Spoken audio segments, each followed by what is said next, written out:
Islamabad high court ने secretary दाखिला, secretary दिफा, ISI और MI के सेक्टर कमांडर और डायरेक्टर IB को मगवी शायर अहमद फरहाद बाजियाबी केस में तलब कर लिया। हुक्मनामे में कहा गया है कि SSP ऑपरेशंस और SHO ने बताया कि सेक्टर कमांडर का बयान कलमबंद नहीं किया। तफ्तीशी ऑफिसर को पाबंद किया गया है कि वो सेक्टर कमांडर का 161 का बयान कलमबंद करे। अदालत ने हुक्म दिया कि सेक्रेटरी डिफेंस ज़ाती हैसियत में बताएं कि MI और ISI का तहकीकात, तफ्तीश और इंक्वायरी का तरीक़ाकार क्या है, ताकि अदालत पुलिस की तफ्तीश में एजेंसीज के किरदार की वजाहत करे और उन्हें अदालत में जवाबदेह करे।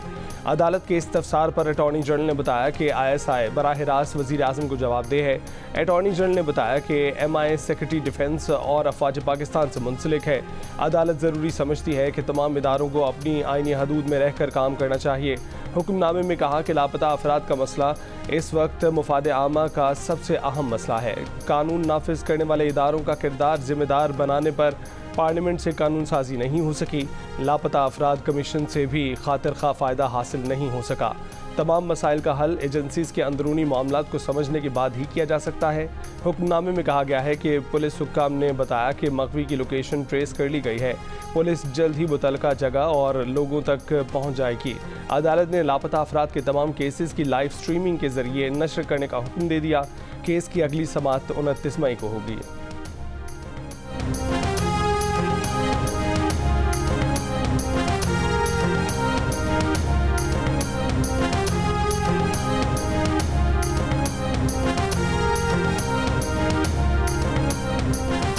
हमने ना किसी हुकूमत की, ना किसी एजेंसी की, ना ही किसी इदारे की को बी टीम बनना है। हमने अल्लाह ताला को जवाब देना है। अर्श वाले खुदा का खौफ रखेंगे और फर्शी खुदाओं से नहीं डरेंगे। हम बिल्कुल किसी बार के साथ, किसी इदारे के साथ, किसी हुकूमत के साथ कोई लड़ाई नहीं चाहते, लेकिन ये ताली दोनों हाथ से बजेगी, एक हाथ से नहीं बजेगी। एहतराम उस वक्त तक है जब अदालतों का एहतराम किया जाएगा। अगर अदालतों का एहतराम नहीं है तो फिर हमसे भी एक्सपेक्ट ना करें कि हम उनका एहतराम करें। हम फिर जो कानून के मुताबिक होगा, कानून से हम बाहर बिल्कुल भी नहीं जाएंगे। हम अर्श वाले खुदा का खौफ रखेंगे, फर्शी खुदाओं से नहीं डरेंगे, किसी हुकूमत, एजेंसी या इदारे की बी टीम नहीं बनेंगे। Chief justice Lahore high court Malik Shahzad का खिताब। कहा कि किसी बार किसी इदारे और हुकूमत से लड़ाई नहीं चाहते, लेकिन ताली दोनों हाथों से बजती है। एहतराम उस वक्त तक है जब तक अदालतों का एहतराम किया जाएगा। अगर अदालतों का एहतराम नहीं तो हमसे भी एहतराम की तवक्को न रखें। पंजाब जुडिशल अकेडमी में खिताब करते हुए कहा कि लाहौर के शहरियों को 73 दिन तक कानूनी तहफ़्फ़ुज़ के आईनी हक़ से महरूम रखा गया। बार और बेंच की लड़ाई में अदलिया का इदारा कमज़ोर होता है। वकला इन अनासर से होशियार रहें जो उन्हें लड़ाना चाहते हैं। अदालती निज़ाम किसी ताकतवर के लिए नहीं बल्कि कमज़ोर और मज़लूम के लिए बनाया गया है।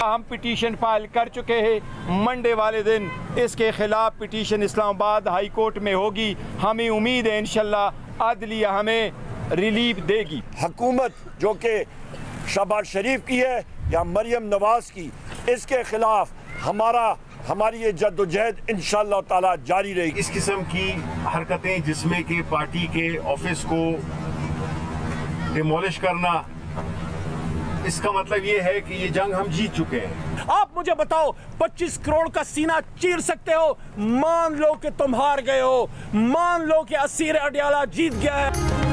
इस्लामाबाद में तहरीक इंसाफ का दफ्तर सील किए जाने के बाद आज तहरीक इंसाफ का उसी जगह पर टेंट लगाकर पार्टी इजलास।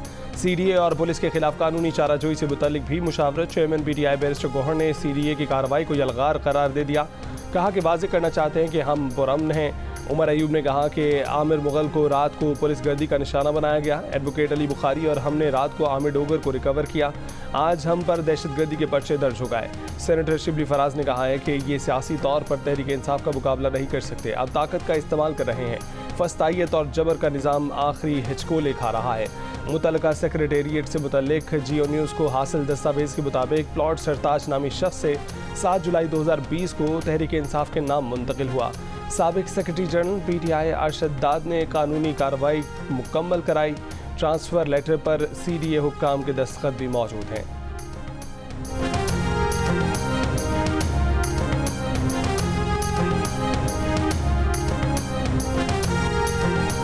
ये कानून के ऐन मुताबिक है। पहला नोटिस जो है इनको वो 2020 में दिया गया जब इनकी अपनी हुकूमत थी, अपने ही दफ्तर की बाबत। आखिरी नोटिस जो है 10 मई को दिया गया। अभी सर 14 दिन का टाइम दे रखा था, तो सिर्फ उसके बाद ये किया गया। So this is a legal process.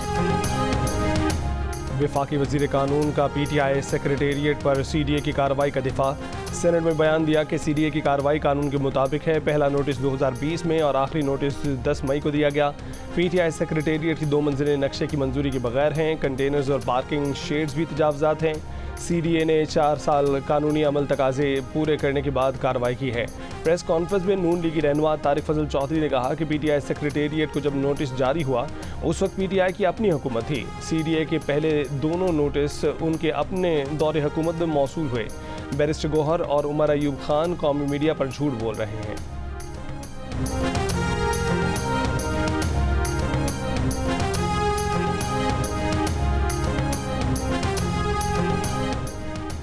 Punjab काबीना ने इदारों के खिलाफ नफरत अंगेज बयानिए पर बानी PTI और दीगर के खिलाफ कानूनी कार्रवाई की मंजूरी दे दी।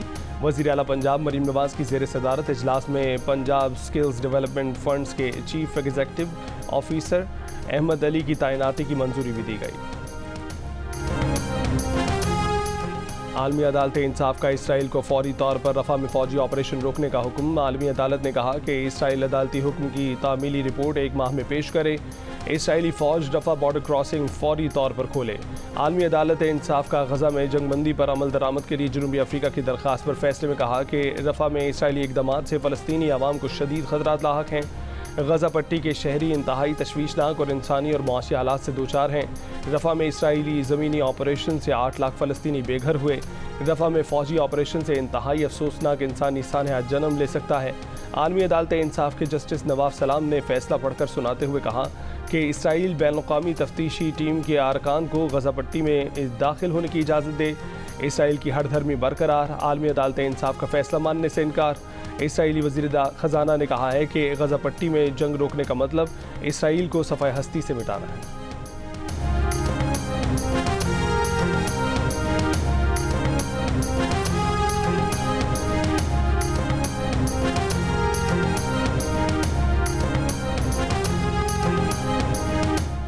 वज़ीर आज़म शहबाज शरीफ का आलमी अदालत इंसाफ के फैसले का खैर मकदम। कहा कि आलमी बिरादरी रफ़ा में इसराइली ऑपरेशन रोकने के फैसले पर फौरी अमल कराए। रफ़ा में ऑपरेशन रोकने से दुनिया में अमन की राह हमवार होगी। वज़ीर आज़म ने मज़लूम इंसानियत के लिए पिटीशन दायर करने पर जनूबी अफ्रीका को खिराज तहसीन पेश किया। वज़ीर आज़म का जमहूरिया आयरलैंड के वज़ीर आज़म से टेलीफोनिक रब्ता। फ़लस्तीन की रियासत को तस्लीम करने के फैसले को सराहा। सऊदी अरब का आलमी अदालत इंसाफ के फैसले का खैर मकदम। सऊदी वज़ारत ख़ारजा ने फैसले को फ़लस्तीनी अवाम के अखलाकी और कानूनी हक़ की जानिब मुस्बत कदम करार दिया। जोर दिया कि इस किस्म के आलमी फ़ैसलों में तमाम फ़लस्तीनी इलाकों को शामिल किया जाना चाहिए।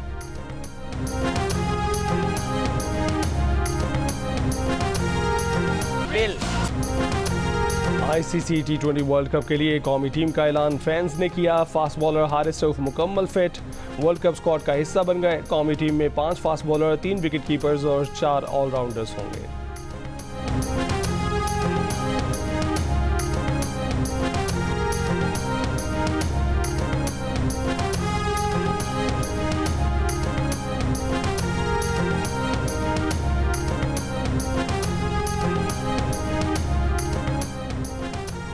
ICC T20 वर्ल्ड कप में पाक भारत मैच के टिकट्स की कीमत आसमान से बातें करने लगी। न्यूयॉर्क स्टेडियम के डायमंड क्लब के टिकट की कीमत $20,000 यानी 56 लाख पाकिस्तानी रुपए।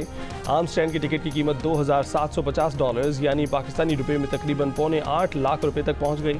साबिक IPL चीफ ललित मोदी ने महंगे टिकट्स पर ICC को आड़े हाथों लिया। ललित मोदी का कहना है कि ICC की पाक भारत मैच से सिर्फ पैसा बनाने की नीयत जाहिर हो रही है।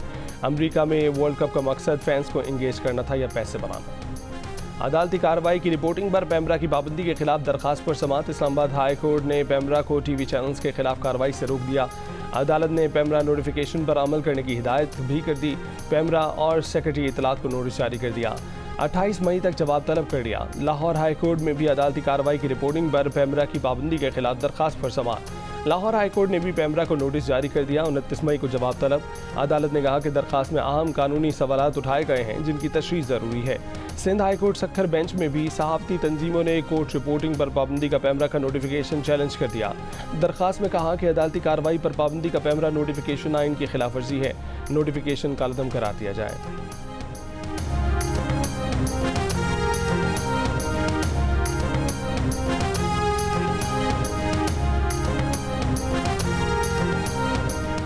वफाकी वज़ीर कानून आज़म नज़ीर दारा ने कहा है कि कानून का मंशा यही है कि जजों को जो कहना है अपने कलम और फैसलों के ज़रिए कहें।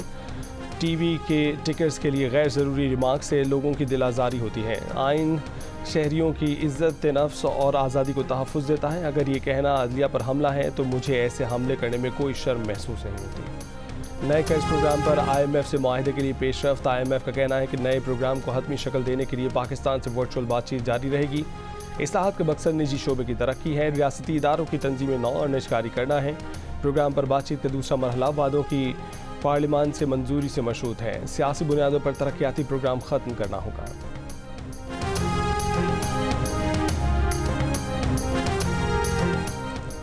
वज़ीर आज़म शहबाज शरीफ से पाकिस्तान में चीनी कंपनियों के नुमाइंदों की मुलाकात। वज़ीर आज़म ने चीनी टेक्सटाइल इंडस्ट्री को पाकिस्तान में सनतें कायम करने और चीनी कंपनियों को पाकिस्तान में इलेक्ट्रिक और हाइब्रिड गाड़ियों के प्लांट लगाने की दावत दी। कहा कि चीनी शहरियों की सिक्योरिटी और तहफ़्फ़ुज़ हुकूमत की अवलीन तरजीह है। चीनी शहरियों की फूल प्रूफ सिक्योरिटी के लिए तमाम मुमकिन इक़दाम किए जा रहे हैं।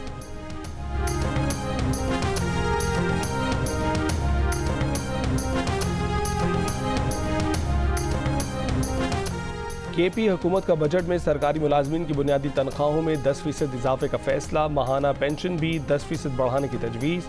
सूबाई वज़ीर ख़जाना आफ्ताब आलम ने आइंदा माली साल के लिए 100 अरब रुपये का सरप्लस बजट असम्बली में पेश कर दिया। बजट में कम से कम माहाना उजरत 32,000 से 36,000 करने की तजवीज़। तालीम के लिए 362 अरब रुपये, सेहत के लिए 232 अरब रुपये, जबकि सेहत कार्ड के लिए 34 अरब रुपये मुख्तस करने की सिफारिश।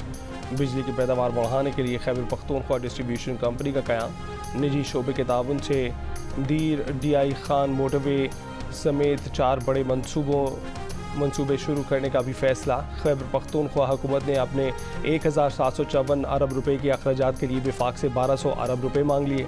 सूबाई महसूलात से सिर्फ 93 अरब रुपये जमा होने की तवक्को।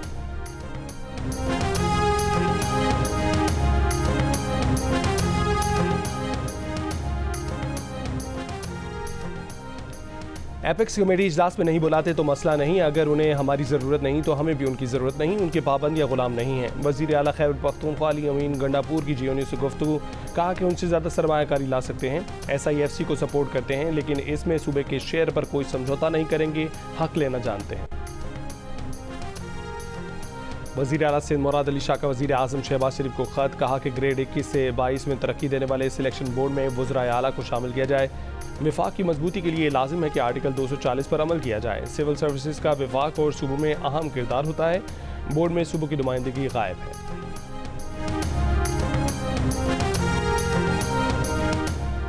एक माह के लिए SL3 पर टोल टैक्स माफ़। शहरियों के सफ़र के खर्चे में बचत होगी। वज़ीर आला पंजाब मरीम नवाज़ ने मुल्तान रोड इंटरचेंज का इफ्तिताह कर दिया। कहा कि SL3 बनने से शहर की अंदरूनी सड़कों पर रश कम होगा। वज़ीर आला मरीम नवाज़ के अरकान असम्बली से मुलाकात में ननकाना साहब और गुजरात के तरक्याती अमूर पर गुफ्तगू। अवामी मसाइल के हल की यकीन दहानी।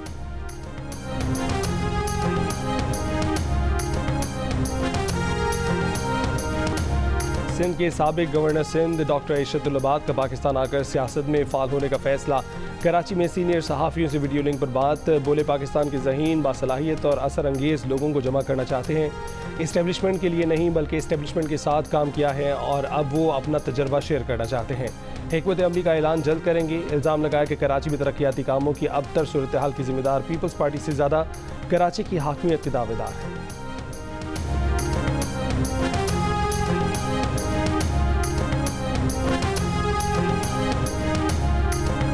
कमला हैरिस के फिलाडेल्फिया में यूनियंस के कन्वेंशन से खिताब के दौरान फ़लस्तीन के हामी मुजाहिरीन का एहतजाज। यूनियन अरकान ने फ़लस्तीन की आज़ादी के हक़ में नारे लगाए, जंगबंदी का मुतालबा किया।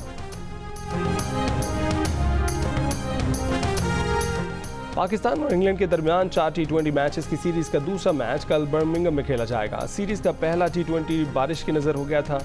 Top order batter Fakhar Zaman का कहना है कि टीम अब नए माइंडसेट में नज़र आएगी। पहले बैटिंग करते हुए 200 से ज़ायद स्कोर के आज़म में मैदान में उतरेगी।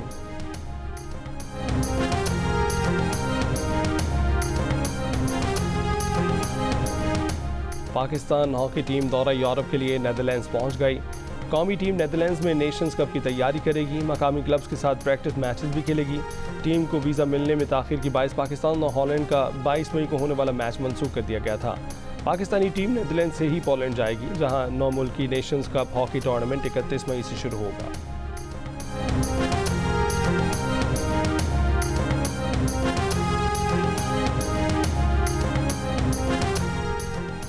और पाकिस्तान की नंबर 1 सोशल ऐप दिल का रिश्ता की कामयाबी का सफ़र जारी। कलील मुद्दत में 15,000 शादियाँ करा दी। अपनी बेमिसाल खसूसियात की वजह से दिल का रिश्ता पाकिस्तान की कामयाब तरीन रिश्ता ऐप बन चुकी। अगर आप भी रिश्ते की तलाश में हैं तो अभी ऐप को डाउनलोड करें।